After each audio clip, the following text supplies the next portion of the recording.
आजकल अगर कोई इंटरनेट पर जाकर ध्यान या योग से जुड़े वीडियो खोजे तो उसे हजारों ऐसे दावे मिल जाएंगे, मतलब जहां लोग अजीबोगरीब हरकतें कर रहे हैं। हाँ बिल्कुल। कोई अचानक से कांपने लगता है। हाँ, या कोई दावा करता है कि उसने बिना छुए चीजों को हिलाने की जादुई शक्ति पाली है, और कुछ तो कहते हैं कि उन्हें रातों रात भविष्य दिखने लगा है। सही बात है। और दिलचस्प बात यह है कि इन सभी चमत्कारों और रहस्यमयी दावों के पीछे एक ही शब्द का सबसे ज्यादा इस्तेमाल होता है, कुंडलिनी। बिल्कुल। लेकिन जैसे जैसे ये शब्द पश्चिम से होता हुआ आधुनिक पॉप कल्चर में लोकप्रिय हुआ है, मतलब इसका जो मूल अर्थ था वो कहीं बहुत पीछे छूट गया है। आज ये बस एक तरह का आध्यात्मिक सुपर पावर बन गया है, जिसे हर कोई किसी शॉर्टकट से पाना चाहता है ना। हाँ बिल्कुल ऐसा ही है। तो इसी कारण से आज का ये गहन अध्ययन इतना महत्वपूर्ण है। आज हमारे पास जो स्रोत सामग्री है वो सनातन रहस्य नाम का एक बेहद प्रामाणिक दस्तावेज है। इसका विषय है कुंडलिनी, ऊर्जा और चेतना का जागरण। और आज की चर्चा का जो मिशन है वो बहुत ही स्पष्ट है। हाँ, हमें इस विषय के इर्द गिर्द बुने गए तमाम रहस्यों, जादुई कहानियों और जो हॉलीवुड जैसी कल्पनाएं हैं ना, उनकी परतों को हटाना है। श्रोताओं के लिए ये समझना जरूरी है कि क्या ये तथाकथित कुंडलिनी वास्तव में कोई रहस्यमय शक्ति है, या फिर ये हमारी अपनी चेतना यानी कॉन्शियसनेस का ही एक गहरा रूप है। बिल्कुल। और स्रोत सामग्री भी इसी बिंदु से शुरुआत करती है। ये दस्तावेज बहुत स्पष्ट रूप से चेतावनी देता है कि इस विषय को लेकर आधुनिक दुनिया में भारी गलतफहमियां मौजूद है। तो आइए इसे डीकोड करना शुरू करते हैं। इससे पहले कि किसी जादुई शक्ति या चमत्कार की तलाश की जाए, ये समझना जरूरी है कि इस प्राचीन शब्द का वास्तविक अर्थ क्या है। सही कहा। दस्तावेज बताता है कि कुंडलिनी का शाब्दिक अर्थ है कुंडली मारकर बैठी हुई शक्ति। मतलब ये बाहर से शरीर में प्रवेश करने वाली कोई जादुई ऊर्जा नहीं है। बिल्कुल नहीं। स्रोत के अनुसार ये इंसान की अपनी ही चेतना की ऊर्जा है जो वर्तमान में पूरी तरह से सक्रिय नहीं है। इस शब्द कुंडली या सुप्त अवस्था का अर्थ समझना बहुत जरूरी है। सुप्त अवस्था मतलब डोमेंट स्टेट है ना? हाँ बिल्कुल। इसका मतलब है कि वो ऊर्जा मौजूद तो है, लेकिन अभी उसका पूरी तरह से उपयोग नहीं हो रहा है। अगर तंत्र दर्शन के संदर्भ में देखा जाए तो ये माना जाता है कि एक साधारण मनुष्य अपनी कुल क्षमता का केवल एक बहुत छोटा सा हिस्सा ही इस्तेमाल करता है। अच्छा। हाँ, बाकी की जो असीमित क्षमता है वो उसी सुप्त अवस्था में सुरक्षित रहती है। इस सुप्त अवस्था को समझने के लिए क्या हम एक आधुनिक उदाहरण ले सकते हैं? मतलब जैसे एक स्मार्टफोन का पावर सेविंग मोड होता है। अरे वाह, ये तो एक बहुत अच्छी तुलना है ना? मान लीजिए एक बिल्कुल नया बेहतरीन प्रोसेसर वाला स्मार्टफोन है। उसमें क्षमता तो पूरी है, वो एक साथ कई भारी एप्लीकेशंस चला सकता है। हाई डेफिनेशन वीडियो भी रेंडर कर सकता है। हाँ बिल्कुल। लेकिन बैटरी बचाने के लिए उसे हमेशा पावर सेविंग मोड में रखा गया है। हाँ। अब स्क्रीन की ब्राइटनेस कम है, बैकग्राउंड एप्स बंद हैं। हाँ, और प्रोसेसर की स्पीड लिमिट कर दी गई है। तो फोन बुनियादी काम तो कर रहा है, कॉल आ रहे हैं, मैसेज जा रहे हैं, लेकिन वो अपनी चरम क्षमता पर नहीं है। बिल्कुल सही। ये तुलना इस स्थिति को समझने के लिए काफी हद तक काम आती है। हम अपना सामान्य जीवन उसी पावर सेविंग मोड में ही जी रहे होते हैं। अच्छा। मतलब इंसान की चेतना केवल उतनी ही सक्रिय होती है जितनी रोजमर्रा के काम करने, दफ्तर जाने और बुनियादी जरूरतों को पूरा करने के लिए चाहिए। और जो बाकी की विशाल ऊर्जा है वो सुप्त रहती है। हालांकि इस उदाहरण में एक परत और जोड़नी होगी। फोन के मामले में बैटरी सीमित होती है, इसलिए हम उसे बचाते हैं। सही बात है। लेकिन चेतना के मामले में ऊर्जा सीमित नहीं है, बल्कि मानव शरीर का नर्वस सिस्टम अभी उस पूरी ऊर्जा के वोल्टेज को संभालने के लिए तैयार नहीं होता, इसलिए वो प्राकृतिक रूप से सुप्त रहती है। ये एक बहुत ही अहम बिंदु है, वोल्टेज को संभालना। इस पर हम आगे विस्तार से बात करेंगे, लेकिन उससे पहले एक बुनियादी सवाल है जो अक्सर लोगों को उलझा देता है। हाँ बताइए। तंत्र ग्रंथों में यह स्पष्ट रूप से कहा गया है कि ये शक्ति मूलाधार में स्थित है, मतलब रीढ़ की हड्डी के सबसे निचले हिस्से में। अब अगर ये मूलाधार में है तो क्या ये शरीर का कोई भौतिक हिस्सा है? मतलब आप फिजिकल ऑब्जेक्ट की बात कर रहे हैं? हाँ। मान लीजिए कोई व्यक्ति अस्पताल जाए और अपनी रीढ़ की हड्डी का एमआरआई या कोई एडवांस्ड मेडिकल स्कैन करवाए, तो क्या डॉक्टर उस स्कैन में किसी कुंडली मारकर बैठी हुई चीज को देख सकता है? ये सवाल आधुनिक विज्ञान और प्राचीन दर्शन के बीच के सबसे बड़े टकराव को सामने लाता है। और स्रोत सामग्री इस बात को लेकर बिल्कुल स्पष्ट है कि कुंडलिनी कोई भौतिक चीज या फिजिकल अंग नहीं है। अच्छा। हाँ, इसे किसी एमआरआई, एक्सरे या किसी भी आधुनिक उपकरण से स्कैन नहीं किया जा सकता। भौतिक शरीर में ऐसा कोई अंग या नस नहीं है जिसे चीर कर ये कहा जा सके कि देखिए ये कुंडलिनी है। एक मिनट, अगर ये कोई भौतिक अंग नहीं है, कोई ग्रंथि नहीं है जिसे छुआ जा सके, तो फिर प्राचीन ग्रंथों ने इसे इतनी सटीकता से मूलाधार में स्थित कैसे बताया है? कोई चीज जो है ही नहीं, उसकी लोकेशन कैसे तय हो सकती है? यहीं पर सूक्ष्म शरीर यानी सटल बॉडी का विज्ञान सामने आता है। Subtle body. हाँ, तंत्र और योग के ग्रंथों में जब इन चक्रों का जिक्र होता है तो वे हमारे इस हाड़ मांस वाले भौतिक शरीर की नहीं बल्कि ऊर्जा शरीर की बात कर रहे होते हैं। तो मतलब ये एक अलग ही लेवल की एनाटॉमी है। बिल्कुल, भौतिक शरीर की एनाटॉमी हड्डियों और मांसपेशियों से बनती है, जबकि सूक्ष्म शरीर की एनाटॉमी चेतना, भावनाओं और ऊर्जा के प्रवाह से बनती है। मूलाधार भौतिक रूप से रीढ़ की हड्डी का बेस है, लेकिन सूक्ष्म रूप से वो हमारी बुनियादी प्रवृत्तियों का केंद्र है। बिल्कुल सही। चेतना का कोई भौतिक आकार या वजन नहीं होता। ये एक ऐसा अनुभव है जिसे केवल महसूस किया जा सकता है। जैसे किसी व्यक्ति के विचारों या उसके डर का एक्सरे नहीं लिया जा सकता। हाँ, वो तो मशीन में नहीं दिखेंगे। लेकिन ये तय है कि वे विचार और डर पूरी तरह से वास्तविक है और शरीर पर गहरा असर डालते हैं। ये नजरिया तो पूरी तस्वीर को बदल देता है। यानी हम एक ऐसे नक्शे की बात कर रहे हैं जो हमारे भौतिक शरीर के ऊपर ही ओवरले किया गया है, लेकिन वो चेतना का नक्शा है, मांस का नहीं। बिल्कुल। अब सवाल यह है कि अगर ये कोई भौतिक चीज नहीं है तो फिर ये पूरा अनुभव काम कैसे करता है? तंत्र ग्रंथ इस जागरण की प्रक्रिया को किस तरह समझाते हैं? हमारे दस्तावेज में शिव और शक्ति का जिक्र है। हाँ, और इसे किसी पौराणिक कहानी की तरह नहीं बल्कि एक विज्ञान की तरह पेश किया गया है। तंत्र दर्शन में शिव और शक्ति केवल देवी देवता नहीं है, वे ब्रह्मांड के दो मूलभूत सिद्धांतों के प्रतीक हैं। Fundamental principles. हाँ, स्रोत के अनुसार शक्ति शरीर के सबसे निचले हिस्से यानी मूलाधार में स्थित है। यह शक्ति उस चलायमान ऊर्जा और भौतिक अस्तित्व का प्रतीक है। और शिव?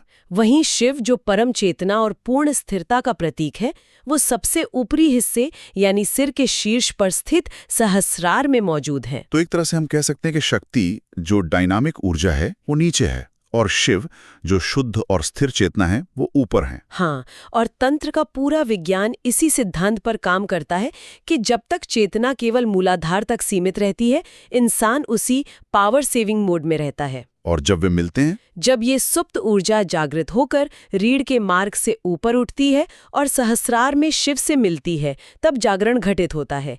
ये इंसान की बिखरी हुई ऊर्जा का उच्चतम बुद्धिमत्ता के साथ एकाकार होना है। इस पूरी मैकेनिज्म को समझने के लिए इसे एक इलेक्ट्रिकल सर्किट के रूप में कल्पना करना आसान लगता है। जैसे एक बड़ी बैटरी होती है, उसके दो अलग अलग पोल होते हैं, पॉजिटिव और नेगेटिव। अलग रहते हैं तब तक बैटरी के भीतर अपार ऊर्जा होने के बावजूद बाहर कुछ घटित नहीं होता, सर्किट अधूरा रहता है। लेकिन जैसे ही एक तार के जरिए उन दोनों को जोड़ा जाता है तो सर्किट पूरा होता है। हाँ, और अचानक से ऊर्जा का प्रवाह शुरू हो जाता है, जिससे चेतना का बल्ब जल उठता है। हमारे स्रोत में योग परंपरा के एक श्लोक का जिक्र है, प्राणो ही जीवनम, जिसका अर्थ है कि प्राण ही जीवन की वास्तविक शक्ति है। तो क्या इस सर्किट में जो तार है या जो करंट दौड़ रहा है वो प्राण है? ये सर्किट का उदाहरण काफी सटीक है। प्राण ही वो जीवन शक्ति है जो इस पूरे सिस्टम को चलाता है। प्राण केवल वो हवा नहीं है जो हम फेफड़ों में भरते हैं। अच्छा, तो फिर क्या है? योग के अनुसार प्राण वो सूक्ष्म ऊर्जा है जो श्वास के माध्यम से शरीर में प्रवेश करती है। जब ध्यान के जरिए इस प्राण ऊर्जा को अनुशासित किया जाता है, तब वो नीचे बैठी सुप्त शक्ति पर दबाव डालती है और उसे ऊपर उठने के लिए प्रेरित करती है। बिल्कुल। प्राणो ही जीवनम का अर्थ यही है कि हमारी सांस चेतना के जागरण का मुख्य उपकरण है। लेकिन यहाँ एक बहुत बड़ा संशय पैदा होता है। अगर उसी सर्किट वाले उदाहरण को थोड़ा और आगे बढ़ाएं, जब किसी भारी वोल्टेज वाले सर्किट को पहली बार जोड़ा जाता है तो अक्सर एक स्पार्क होता है। हाँ, एक धमाका सा होता है। बिल्कुल, एक तेज झटका लगता है। तो जब इंसान के भीतर मूलाधार की असीमित शक्ति और सहस्रार की चेतना का मिलन होता है, तो क्या यह जागरण भी किसी अचानक होने वाले धमाके या आसमान से बिजली कड़कने जैसा होता है? उफ, इसी सवाल पर आकर आधुनिक धारणाएं और प्राचीन सत्य आपस में टकरा जाते हैं। ये धारणा इतनी आम हो चुकी हैं कि लोग ध्यान में बैठकर बस उसी धमाके का इंतजार करते रहते हैं। सच में। हाँ। लेकिन स्रोत सामग्री बहुत जोर देके स्पष्ट करती है कि ऐसा कोई धमाका या रातों रात होने वाला चमत्कार नहीं होता है। ये कोई हॉलीवुड फिल्म का दृश्य नहीं है जहां अचानक आंखें चमकने लगें। मुझे यहाँ थोड़ा क्रॉस क्वेश्चन करना होगा। दस्तावेज खुद कहता है कि इस शक्ति का नाम कुंडलिनी है, यानी कुंडली मार कर बैठा हुआ सांप। हाँ, बिल्कुल। अब प्राकृतिक दुनिया में देखा जाए तो जब कोई सांप अपनी कुंडली खोलता है तो वो 10 साल नहीं लगाता, वो पलक झपकते ही डसता है। उसका हमला अचानक और हिंसक होता है। तो फिर प्राचीन ऋषियों ने एक अचानक हमला करने वाले जीव का रूपक क्यों चुना, अगर ये प्रक्रिया इतनी धीमी है? क्या ये अपने आप में विरोधाभासी नहीं है? ये एक बहुत ही तार्किक आपत्ति है, लेकिन यहां इस रूपक को गहराई से समझने की जरूरत है। सांप का रूपक उसके डसने या हिंसक होने के लिए नहीं चुना गया है। तो फिर किस लिए? उसकी सुप्त अवस्था से जागृत अवस्था में आने की असीम क्षमता के लिए। एक कुंडली मारा हुआ सांप बिल्कुल शांत दिखता है, जैसे उसमें जान ही ना हो, लेकिन जब वो उठता है तो उसकी पूरी शक्ति सामने आती है। अच्छा, मतलब फोकस पोटेंशियल पर है। बिल्कुल। प्राचीन ग्रंथों का इशारा उस छिपी हुई क्षमता के विस्तार की तरफ है, हिंसा की तरफ नहीं। जो लोग कहते हैं कि उन्हें अचानक झटके लगे, स्रोत के अनुसार वो चेतना का जागरण नहीं है। तो वो क्या है? वह अक्सर अपरिपक्व नर्वस सिस्टम पर प्राण ऊर्जा के अचानक पड़ने वाले दबाव का परिणाम होता है। ये एक तरह का शॉर्ट सर्किट है, न कि सही जागरण। अरे वाह, ये बहुत ही दिलचस्प बात है। यानी इंटरनेट पर जो लोग रातों रात रहस्यमयी शक्तियों जैसे दूसरों के विचार पढ़ लेना या बिना छुए चीजें हिलाने के दावे करते हैं, वो सब सिर्फ अतिशयोक्ति हैं। अगर हम दस्तावेज के मूल संदेश पर टिके रहें तो इसका जवाब स्पष्ट रूप से हाँ है। चमत्कारों की उम्मीद करना इस दर्शन को गलत समझना है। स्रोत सरल शब्दों में कहता है कि असली जागरण का अर्थ है क्लैरिटी का आना। क्लैरिटी मतलब दिमाग का स्पष्ट होना। हाँ, जब ये ऊर्जा ऊपर उठती है तो ये मानसिक और भावनात्मक ग्रंथियों को खोलती है। इंसान खुद को और दुनिया को बिना किसी भ्रम के बिल्कुल स्पष्ट रूप से देख पाता है। मतलब कोई स्पेशल इफेक्ट नहीं, सिर्फ एक गहरा मानसिक बदलाव। लेकिन अगर ये एक धीमी क्रमिक प्रक्रिया है तो रोजमर्रा की जिंदगी में ये कैसे पता चलेगा कि ये जागरण वास्तव में हो रहा है? स्रोत इस पर बहुत ही व्यावहारिक मार्गदर्शन देता है। इसके लक्षण किसी जादुई अनुभव जैसे नहीं, बल्कि इंसान के व्यवहार में दिखाई देते हैं। सबसे पहला संकेत है मन का अकारण शांत रहना। बाहरी परिस्थितियां खराब होने पर भी? बिल्कुल, भीतर एक स्थिरता बनी रहती है, जागरूकता बढ़ती है, जहां इंसान अपने ही विचारों को एक दर्शक की तरह देख पाता है। और सबसे महत्वपूर्ण संकेत है हर छोटी बड़ी बात पर प्रतिक्रिया करने की आदत का खत्म हो जाना। ये तो सुनने में बहुत ही साधारण लगता है। साधारण लगता है, लेकिन मनोविज्ञान के नजरिए से देखा जाए तो अपनी प्रतिक्रियाओं पर नियंत्रण पा लेना सबसे असाधारण घटना है। जो व्यक्ति पहले छोटी सी आलोचना पर आग बबूला हो जाता था, वो अब पूरी तरह स्थिर रहता है। यही वास्तविक परिवर्तन है। लेकिन दस्तावेज में एक चेतावनी भी दी गई है। उसमें कहा गया है कि बिना सही मार्गदर्शन के इसे फोर्स नहीं करना चाहिए। अगर ये ऊर्जा सिर्फ इंसान को शांत बनाती है तो फिर इतना खतरा क्यों? खतरा इस ऊर्जा में नहीं है, बल्कि उस बर्तन में है जिसमें इस ऊर्जा को रखा जाना है, और वो बर्तन है इंसान का शरीर और उसका मन। अच्छा। स्रोत बताता है कि बिना तैयारी के, महज कुछ तकनीकों के जरिए इस ऊर्जा को जबरदस्ती जगाने की कोशिश करना विनाशकारी हो सकता है। इस जबरदस्ती की तुलना क्या हम किसी ऐसे व्यक्ति से कर सकते हैं जिसने आज तक कोई व्यायाम नहीं किया, लेकिन एक दिन वो सीधे मैराथन दौड़ने का फैसला कर लेता है? बिल्कुल सटीक तुलना है। मतलब वो खुद को जबरदस्ती दौड़ने पर मजबूर करता है।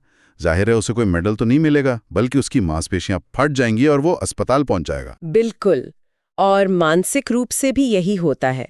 जिस तरह बिना ट्रेनिंग के शरीर मैराथन का दबाव नहीं झेल सकता, उसी तरह बिना भावनात्मक शुद्धि के नर्वस सिस्टम इस उच्च ऊर्जा को नहीं संभाल सकता। तो इसका असर क्या होता है? जब बिना मार्गदर्शन के ये ऊर्जा तेजी से उठती है तो वो इंसान के भीतर दबे हुए डरों, एंजाइटी और ट्रॉमा को कई गुना बढ़ा देती है। कई लोग मानसिक अस्थिरता या पैनिक अटैक्स का शिकार हो जाते हैं। ओहो। इसीलिए स्रोत स्पष्ट करता है कि यह धैर्य और सही मार्गदर्शन का विषय है। इसे फोर्स नहीं किया जा सकता। तो अगर इस पूरी चर्चा का एक निष्कर्ष निकाला जाए तो क्या ये कहा जा सकता है कि आध्यात्मिक रूप से इतने ऊंचे स्तर पर पहुंचने का सबसे बड़ा प्रमाण ये है कि एक इंसान किसी बहुत मुश्किल परिस्थिति में, जहां आमतौर पर लोग चिल्लाते हैं, हाँ, वहां वो गुस्सा करने के बजाय बिल्कुल शांत और जागरूक रहता है? क्या यही अंतिम मंजिल है? इस पूरे दर्शन का सार वास्तव में यही है। दस्तावेज स्थापित करता है कि जीवन में बिना सोचे समझे रिएक्ट न करना ही चेतना का सर्वोच्च विकास है। लोग आध्यात्मिकता में कुछ रहस्यमय खोजते हैं, लेकिन सबसे बड़ा रहस्य यही है कि संसार के कोलाहल के बीच शांति न खोए। बिल्कुल। दुनिया नहीं बदलती, बस दुनिया को देखने का लेंस पूरी तरह से साफ हो जाता है। तो आज के इस गहन अध्ययन से जो मुख्य बातें सामने आती हैं, बिल्कुल, वो ये हैं। पहला, कुंडलिनी कोई बाहरी ऊर्जा या भौतिक अंग नहीं है, ये हमारी अपनी सुप्त चेतना है। हाँ, जो पावर सेविंग मोड में है। दूसरा, इसका जागरण कोई अचानक होने वाला चमत्कार नहीं, बल्कि स्पष्टता की ओर बढ़ने वाली एक क्रमिक यात्रा है। और तीसरा, बिना उचित समझ और मार्गदर्शन के इसे फोर्स करना मानसिक स्वास्थ्य के लिए खतरनाक हो सकता है। और ये ज्ञान आज की इस भागदौड़ भरी दुनिया में पहले से कहीं ज्यादा प्रासंगिक है। आज हर कोई तनाव में है, एक शांत मन की तलाश में बाहर भटक रहा है। कोई पहाड़ों पर जा रहा है तो कोई महंगे गैजेट्स में शांति खोज रहा है। बिल्कुल, लेकिन ये प्राचीन दस्तावेज हमें याद दिलाता है कि संतुलन की वो पूरी फैक्ट्री कहीं बाहर नहीं, बल्कि ठीक हमारे ही भीतर मौजूद है, बस मशीनरी चालू नहीं की गई है। ये सच में सोचने का एक नया नजरिया देता है। और अब श्रोताओं के लिए आज की चर्चा को समाप्त करने से पहले एक अंतिम विचार, एक ऐसा सवाल जो आज की चर्चा से ही निकला है। वो विचार क्या है? जरा गौर कीजिए। अगर कुंडलिनी जागरण का अंतिम परिणाम पूरी तरह से शांत, गैर प्रतिक्रियाशील और जागरूक अवस्था में होना है, तो क्या हमारी रोजमर्रा की जिंदगी में ऐसे पल नहीं आते? मतलब? उदाहरण के लिए, जब कोई कोडर कोडिंग कर रहा होता है और वो अपने काम में इतना डूब जाता है कि समय का पता ही नहीं चलता, जिसे मनोविज्ञान फ्लो स्टेट कहता है।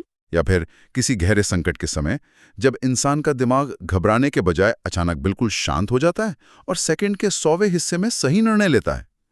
तो क्या यह संभव है कि वो फ्लो स्टेट्स वास्तव में उसी सुप्त ऊर्जा के माइक्रो अवेकनिंग्स हो? अरे वाह, ये तो मनोविज्ञान और प्राचीन दर्शन को जोड़ने वाला बहुत ही गहरा सवाल है। मानो चेतना ने कुछ पलों के लिए अपना फुल पावर मोड ऑन किया हो और फिर वापस सेविंग मोड में चली गई हो। ये इस बात की ओर इशारा करता है कि वो ऊर्जा कोई दूर की चीज नहीं है, बल्कि हम रोजमर्रा के जीवन में भी उसकी झलकियां देखते हैं। बिल्कुल। इसलिए अगली बार जब असीम शांति महसूस हो या किसी मुश्किल घड़ी में दिमाग स्पष्ट हो जाए, तो रुककर जरूर सोचना चाहिए कि इस सतह के ठीक नीचे भीतर क्या जाग रहा है। आज के इस गहन अध्ययन में बस इतना ही।